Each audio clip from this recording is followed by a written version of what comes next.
Hello, and welcome to Compelling Conversations Where Law Meets Business. I'm Dara Rosenbaum, a founding partner and attorney at Rosenbaum and Taylor in New York. My own journey has shown me the power of learning from others, whether from their successes or from their failures, and that's what led me to start this show. In each episode, my goal is to have a compelling conversation with a business leader, business owner, or other inspiring person who will share with us their experiences, their advice, and their perspective. I hope you'll learn from them and be inspired by them, just as I'm sure I will. You can find this show on YouTube, LinkedIn, Apple Podcasts, Google Podcasts, Stitcher, Spotify, and more. My guest today is Joe Palmieri, and I'm not going to do a typical intro with a bio because it would take an hour. But suffice it to say that Joe is an entrepreneur, a serial entrepreneur, and a very successful one who has, I believe, the ability to see business opportunity where most of us would just not notice it. And I think that that's one of the things that makes him really special. And I'm looking forward to a great conversation with him today about his life, his journey, and the things that he's learned along the way. Welcome, Joe. How are you? I'm doing well, thank you. Well, we're back to a camera here. I may have a little bit of technical problems again, and trying to go back to my good camera here. Let's see. Are we there? There we are. There you are. Okay, we're back on. Okay. So apparently audio visual is not one of your areas of expertise. Absolutely not.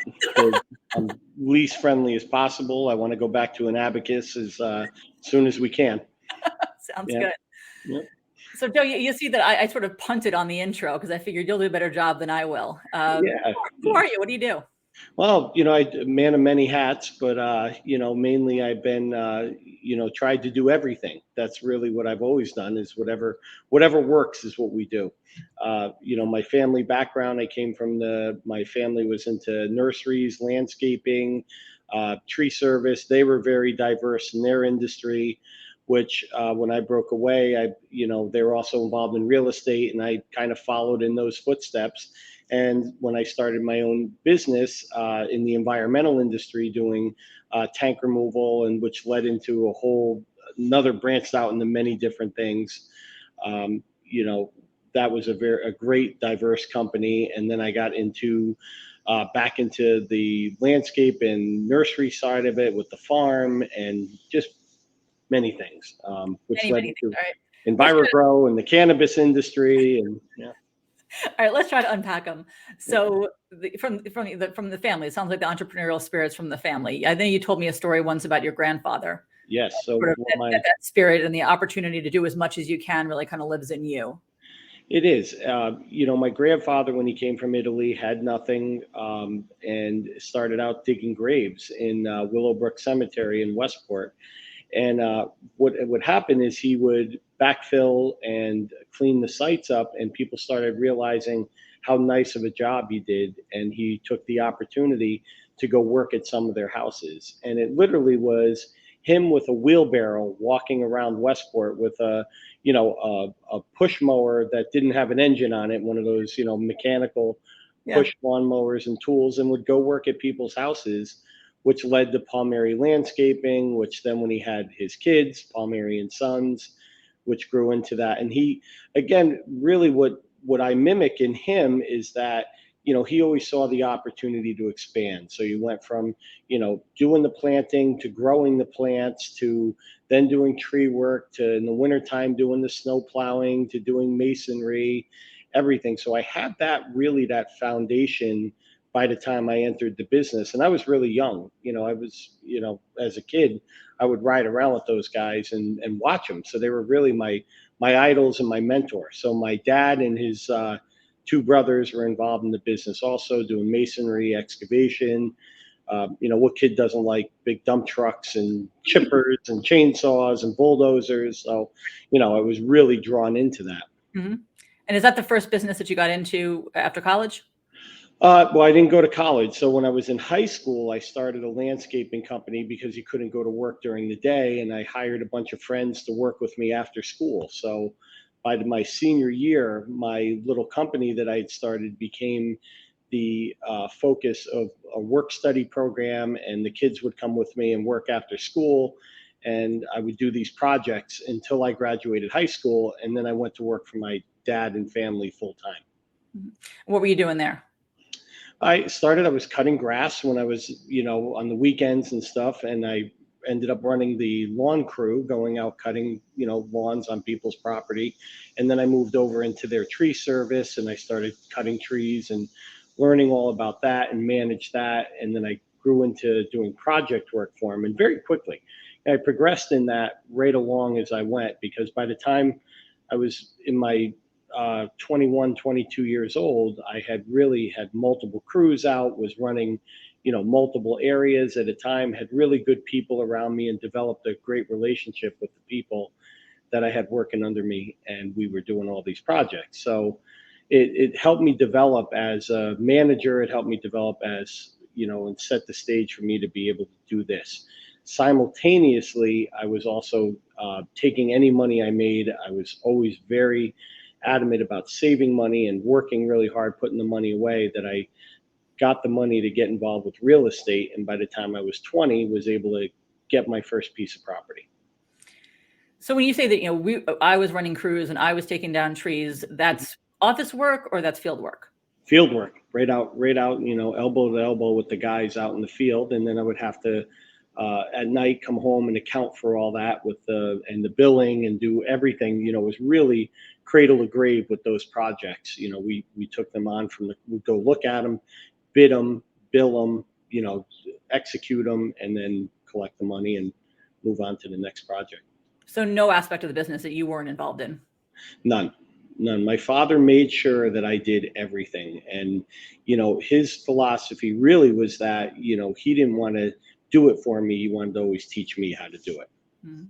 And obviously doing it for you wasn't an office job behind a desk, making phone calls and sending emails. No, I had to be out in the field. And I still do that. That has been kind of my signature thing, is that I'm always out in the field with the guys. Mm-hmm. I mean, to me, I've always been impressed with how hands-on you are, and how if there's a snowstorm, you get all excited about doing snow removal, and you're, in the truck 3 o'clock in the morning with a cup of coffee, clearing snow. Remember the kid I told you about? He never left. I now have, I get so excited. I'm running one of those big wheel loaders. I'm out in that, pushing snow, and I'm like a big kid in the sandbox, that never left. So the kid who loved big machinery is still inside you. Absolutely, Yeah. absolutely alive and very well. I still, Yeah. every time I, go by, I couldn't tell you what make, model, car. I can't even tell you what car I own. I couldn't even tell you the model.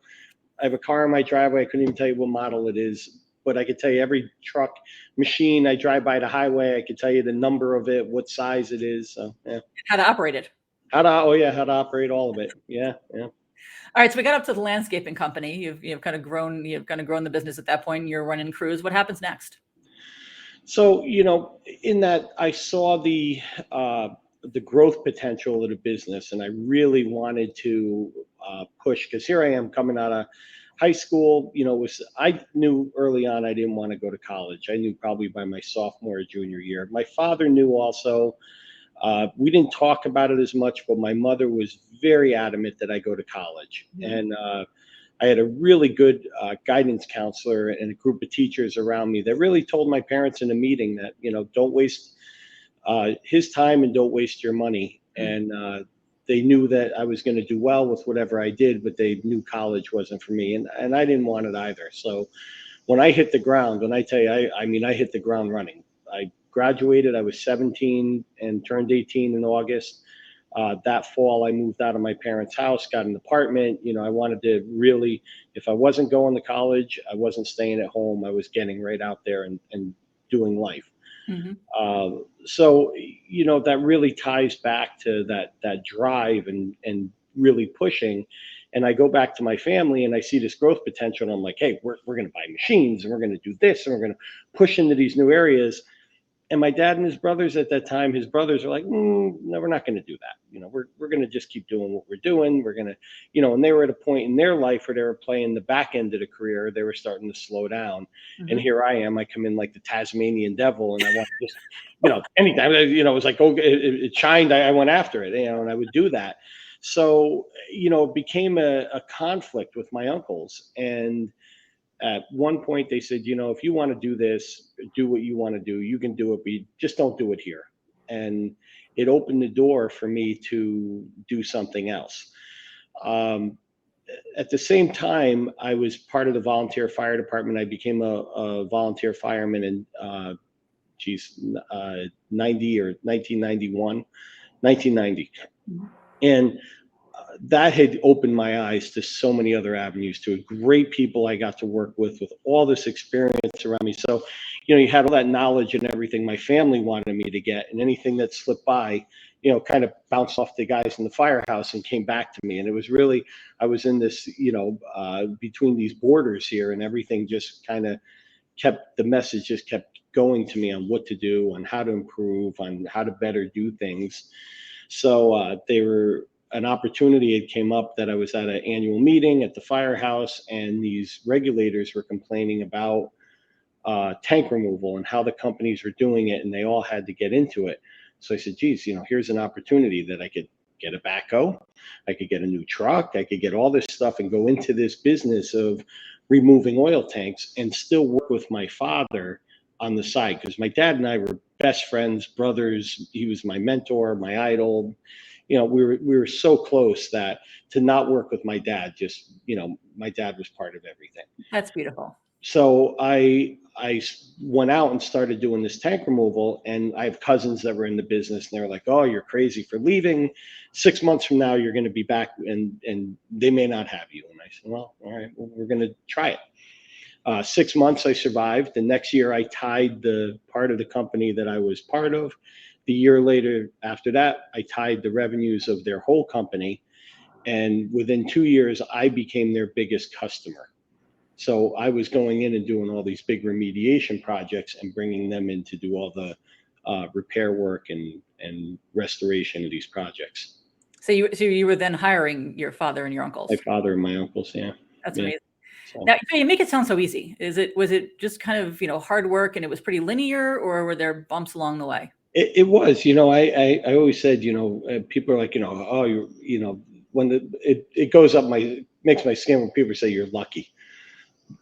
Luck, I guess you could believe in luck a little bit. Better to be lucky than good in some aspects with certain things. But if you're not grinding and you're not scrapping and you're not fighting and working hard, I just, everybody I talk to, I go, there is no success without hard work. If you're not committed and driven to it, you're just not going to make it. You won't have that opportunity to be lucky. If you're not there and you're not present and you're not grinding, you're going to miss out.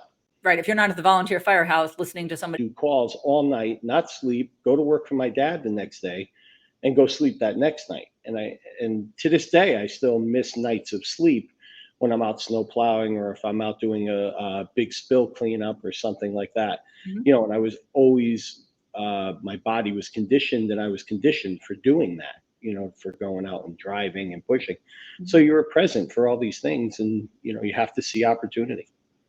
And did you know how to do tank removal, or is that something that you learned? Oh, no, that was, so, the excavation part of it, running machines, I knew how to do that from all running machines with my family. Restoring the area and doing that was the landscape side of it. The handling of the environmental side of it, I got that from the hazmat side on the fire department. Mm-hmm. So, we knew about how to cut metal, how to do these things without having creating an explosion or a fire, metering, all this stuff I got from the fire department. So it was really that first thing that was a culmination of all these life experiences that tied in to do one thing. So I went out and tried to learn from other competitors who wouldn't have, no one wanted to talk to me. I was this little kid, and it was like, get away. So I created my own standard operating procedure for doing tank removals, and just figured it out and went along. And I hired somebody to go pull a tank for me and bring it back. And it was at my father's house in the driveway. It was a very happy day when he pulled in the driveway. I was like, what the hell are you doing? I'm like, oh, I'm going to try this out. Friends there from the firehouse, and we got a saw, and we're going to cut this tank in your driveway, and hope it all works out well. And that was really, we did it, and it came through, and I started documenting what you needed to do and the best practice to do it. And I took that back to those fire marshals that I knew through the fire service and said, hey, if this is how this is done, would you adopt this method? Absolutely. And they started pushing the work to me. So right away, the competitors that I was taking all this work from now, and right off the bat, it started to really gain traction.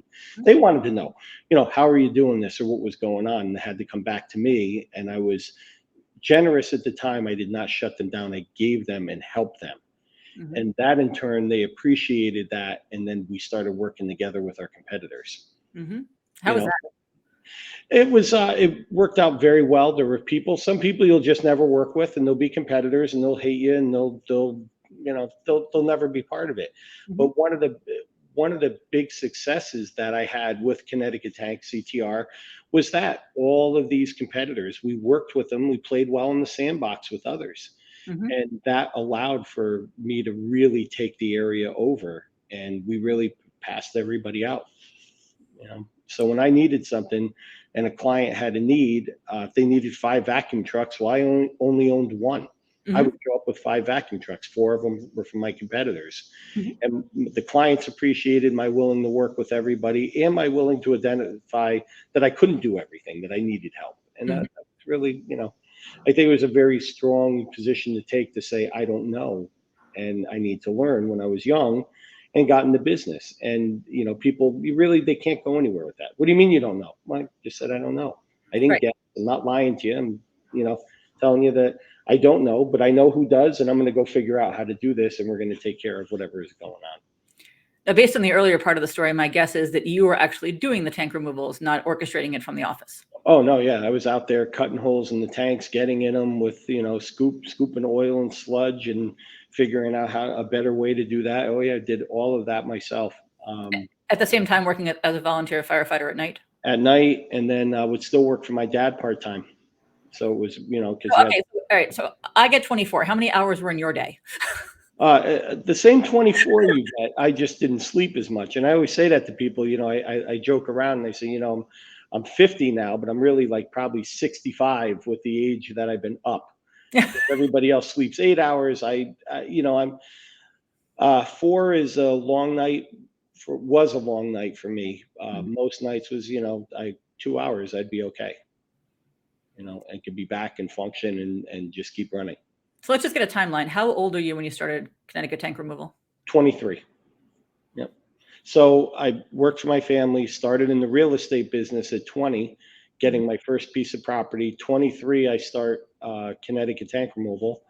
And, by the time I'm 24, 25 years old, I'm starting all my own equipment, buying trucks. And back then, a dump truck was still a $75,000-$80,000 purchase. And that's a pretty scary thing to sign on the line for a note when you're that age. And, if I go by memory, by 1998, I think I had 10 trucks and pieces of equipment. And, if you average them out to $100,000 a piece, and, here I am at 27 signing another note, and on top of the, mortgage on the property, and my real estate company, I bought a property, and every year I started in 96, I bought another one, 97, 98, 99. And then it was every year I was picking up another piece of property, be it for the business or for an investment property. Like I have multifamily homes that I own. And that was really, I learned that from my father. My dad had multiple multifamilies, and it always worked. When business slowed down, you didn't want to leave your guys not doing anything, we could go work on the houses. So it was always, again, that diversified ability to go out and, do some carpentry work, do work at your property, go out and snow plow, go do tree work, go do whatever you needed to do to keep busy. That's not, I mean, busy is the word that I keep thinking of. Yeah. Yeah. And it was, my guys through the industry, and they've said it, all my guys said the key was that there was always 60, 70, 80 hours worth of work that you could do and come into your job and kill it and make a ton of money. My guys found very quickly that working 40 hours was great, but doing 60 at time, and 20 at time and a half, and then pick a Sunday up at double time. And, they realized very quickly too. And they've been, I've had a lot of success stories come out from underneath me that followed the recipe, have multiple rental properties now, have their own thing, but they still stayed employed at the company. So I think we froze up again, right? Yeah, exactly. Yeah. So the real estate you're buying every year, it sounds like, is that from revenue from the Connecticut Tank, or is that from some other source? From Connecticut Tank, as well as work that I'm, from Connecticut Tank, and the revenues generated from the last house. So the house that I had in Westport. Hold on one second here, because see, you can't do too many things at once here. That's okay. No, believe me, I think you can. Yeah, well, not with technology. Okay, fair enough. That's the problem. Let's see here. So are we there? Do this and do that, You just and got my we're back. back on, so that's fine. There we go. See? So So, okay. I was saying Yeah, the revenue yeah. to buy the houses is coming from where? So the first property that I owned, as it was going along, I was saving the money from that, saving up to buy another property. So I was able to pick up another multifamily in '96, and then the revenue that was coming out of the tank company, when that started to do really well, any money I made from that, I took, and instead of paying rent to keep my truck somewhere, I bought the piece of property, and that's what brought me to Bridgeport in '97. Is late '97, I purchased my first property in Bridgeport that I could park my trucks at, and our home was our own. We weren't paying rent anymore.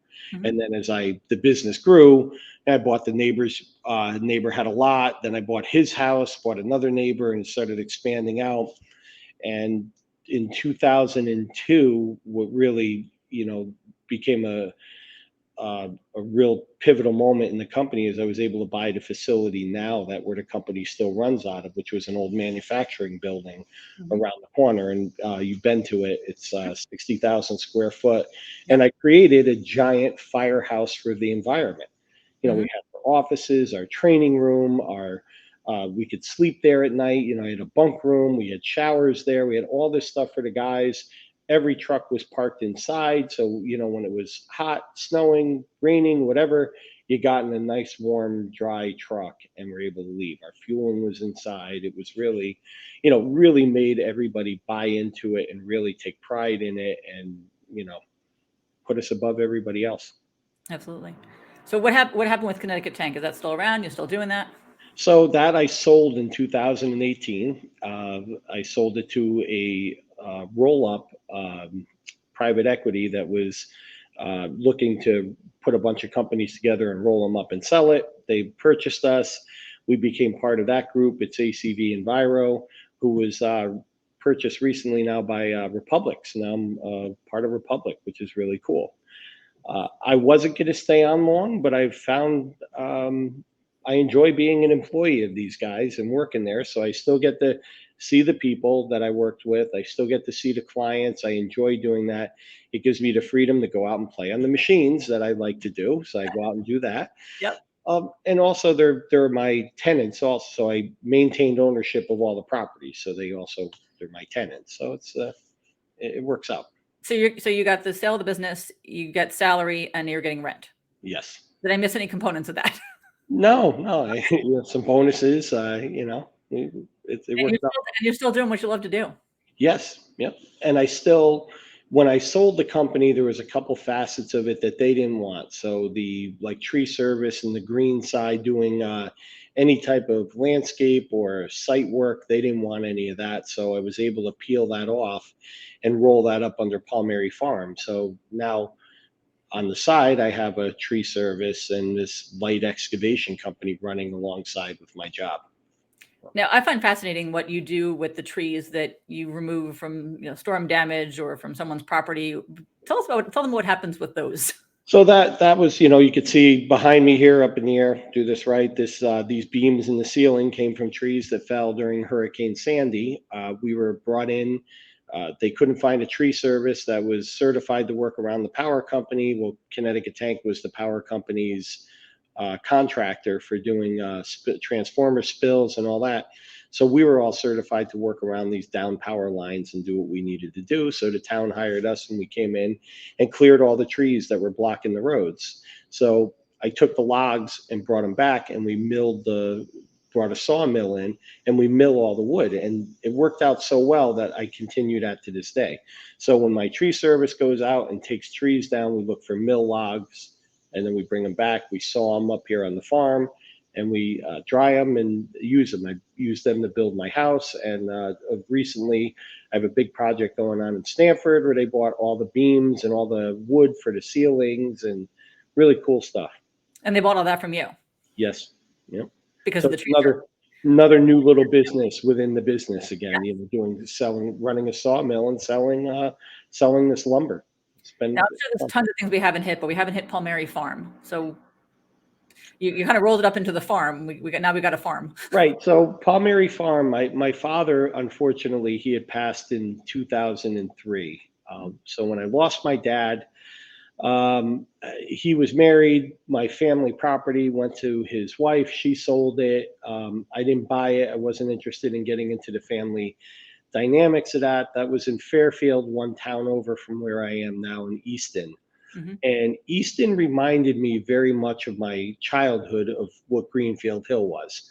Mm-hmm. We were growing up, there were hay carts on the road with tractors, and somebody's cows would get out. So I bought a farm up here, and I got cows, and they got out all the time too. So it was really reminiscent of my youth. Now I'm the one chasing them down the road. So I, wanted to get married, have a family, do all that. It was like this race to it, and I bought this property up here and started Palmieri Farm in 2003. So it was animals. It was again back to what my family was. My grandfather, growing up, they had cows and chickens and all this stuff. So it really, I was capturing my youth again by coming up here and wanted to build something that people could enjoy and see and come up here, because I realized, very early on, that a lot of people, my friends' kids, didn't know where a tomato came from, what it looked like to collect eggs, or how all this stuff works. So I really wanted to make a farm that I could live on as well as interact with. And that was developing over the years slowly, and just kept it on the side, raised trees, did the animals, did the organics, did stuff like that, some produce, really small farm stand on the road. And it really didn't get a lot of activity in that bucket until I sold CTR and put these other services in it and moved people over there. And now that's been running full time. And that business subs out very regularly to the company I sold to. Because of the things they don't want to do, I get the first right when they're going to pass on, something they don't do before they hire another subcontractor. I get to take a crack at it. So. Okay, so from CTR, you get the sale of the company, you get a salary, you get the rental revenue from the properties that they're using, and they also hire Palmieri Farm with the tree service, things like that, for work that they need. Yes. It all comes together, Joe. It does. It really does. all ties in. Everything goes back and ties in. And they're a great company too. They really are. They recognize too what they're good at, and they recognize what they're not. And they're very good about passing things off and working with people. And it really is reminiscent. The way they run the environmental side at ACV is similar to what I was doing as well. That same recipe of working good with people, and making the guys feel at home. They really take care of their employees. I mean, they take care of everybody. They do a good job. And I heard something about a wedding venue. What doing that too? Yeah, well, so the background, the landscaping and masonry and all the stuff. The farm became my hobby. We did the property, and the grounds came out, and it was really, the intent was for me and to be able to share it with people. That's everything that's always has been to have people over, have guests over, invite people. Through the pandemic, I opened the property up to people to come up here who didn't have anywhere to go, lived in apartments or small properties, who wanted their kids to just run free. I would let them come up here on the farm. We froze up again. I can still hear you.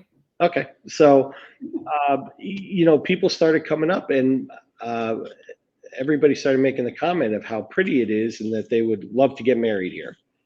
And I said, well, that would be great. But I'm not a wedding venue or anything like that. And I didn't really understand how that would work. And so it started with my sister having her wedding up here. She was the first one. And since then, I've had two other weddings here. So it worked out really well. So now we may be becoming a wedding venue. So I have a couple weddings booked where people are actually paying to come in here. And the barn behind me that you see up here, I have somebody renting it out for a party. They have graduation parties up here, and it's really taking on another life of its own that I didn't even realize an opportunity that I didn't even see that I would have when I started here. It's to me, the story is just incredible. From, I'm not going to go to college. I'm going to go do something. I'm going to go do something on my own. And, from the family business to your own business and it just seems like every opportunity you see, you're going to work real hard and take it. Absolutely. And that I try to share that with kids. Right now, I think frustration that I have is that I see kids that if they're not going to college, they feel that they're not going to be as good as if they went to college. And it makes me crazy. I, really advocate for them that, you don't have to go to college. You really don't. The trades are out there. There are so many great things out there and great opportunities for people.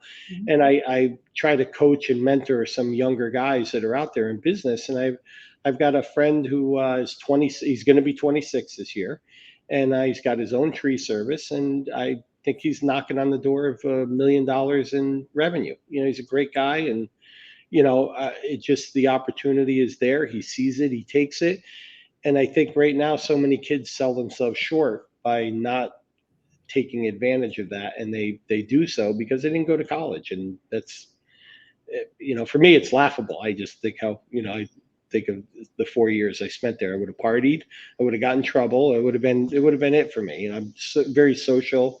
I would have loved it. I mean, it would have, there would have been epic parties up there, but I don't think I would have taken a lot from it. Got it. It's an amazing story, Joe. What's something that you've learned along the way that you wish you'd known earlier? A lot of separating or with people, the perception versus reality. I think that's always been something that you have to really be very mindful in business now, is that the guys, they'll perceive something and it'll become their reality, and it'll be a different direction than you want it to go. That was a hard lesson to learn through later on in the company, that I wish I had that more of a grasp of that when I was younger. And it was, you figure you got your why and you got your direction and everybody's following you. And sometimes people get off the path. So that was definitely something that I feel is, as a business owner, you have to constantly watch what the guys are, what their perception of everything is, and keep them committed to your path and why you're doing it, and share that with them all the time. Yeah, I think that sounds like it comes down to communication. Yeah, absolutely. Communication, and probably, being vulnerable in the moments when you're going like, what, I don't know, let's figure it out together. And that was, that was something that I always shared what was going on. I was married, I got divorced. I didn't hide that from my office, the people. Anytime I've, been sick or anything, we were just very open with each other. And the nature of the business that we did, Connecticut Tank Removal, the environmental of it, CTR, later the name went from Connecticut Tank Removal to just CTR. We were the primary response contractor for the state of Connecticut. So we were dealing with, the highway accidents and fatalities, and, we dealt with a lot of dark calls. So that helped bond everybody together. And that was the easy thing. So for me, I didn't realize it pulled everybody in that same direction, and we all gelled and went along.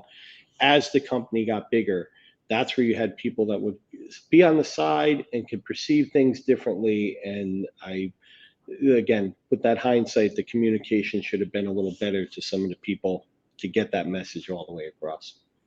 Well, Joe, this has been absolutely fantastic. Tell everybody where they can contact you, where they can find you. Is there a website, something they can?